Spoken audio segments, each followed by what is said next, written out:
Bonjour Laurette Mascamille. Bonjour Magali. Vous êtes membre de l'association Welcome Rouen. À ce titre, vous hébergez depuis 5 ans maintenant des réfugiés chez vous. Vous êtes aussi auteur et c'est pour cela qu'on va vous recevoir aujourd'hui.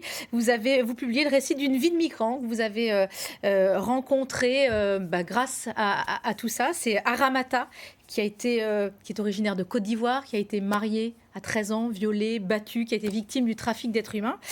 Et vous l'avez hébergé chez vous, avec sa famille, pendant plusieurs mois. Vous en avez tiré ce livre, Invictae, qui est sorti il y a 15 jours, le 2 décembre. Pour quelle raison vous avez eu envie de raconter l'histoire d'Aramata ? Alors, ça a commencé il y a 5 ans de cela. J'avais déjà écrit dans mon esprit Invictae, qui veut dire invaincu au féminin pluriel, avec une histoire. Cette histoire, une femme qui avait beaucoup vécu et qui avait malgré tout donné la vie à une fille qui elle-même donnerait la vie.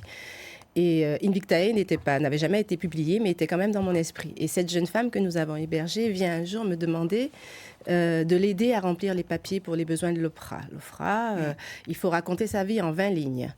Et donc, je l'ai fait s'asseoir. Et elle m'a raconté pendant 3h30 sa vie. J'étais estomaquée en l'écoutant parce que c'était mon Invictae qu'elle me racontait à des détails géographiques près. Je ne savais pas que ça allait être une migrante ni quelqu'un d'originaire d'Afrique.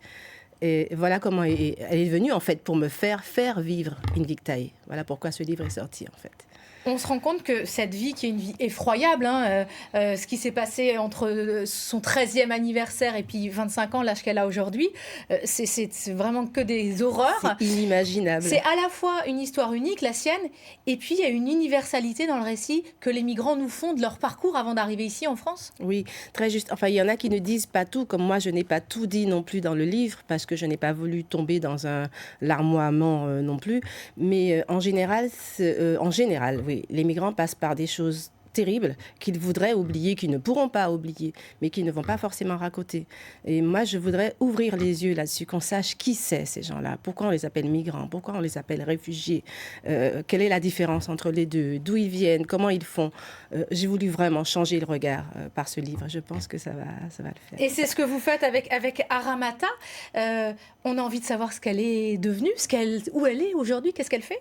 Alors, Aramata, on a eu le bonheur magique d'avoir un coup de fil qui nous disait « Ça y est, madame, on a les papiers », c'est-à-dire qu'ils sont sur la protection internationale et protection française. Elle vit en Normandie. Son histoire est légèrement apaisée, va-t-on dire. Ils ne sont pas encore tout à fait debout parce que ce qu'on vit, des fois, on a du mal à se relever. Mais elle a donné la vie donc à une petite fille dont les yeux illustrent le livre. D'ailleurs, ouais. Saada, voilà. Saada veut dire féliciter et ça ne pouvait pas mieux tomber. Elle va bien. Elle va de mieux en mieux.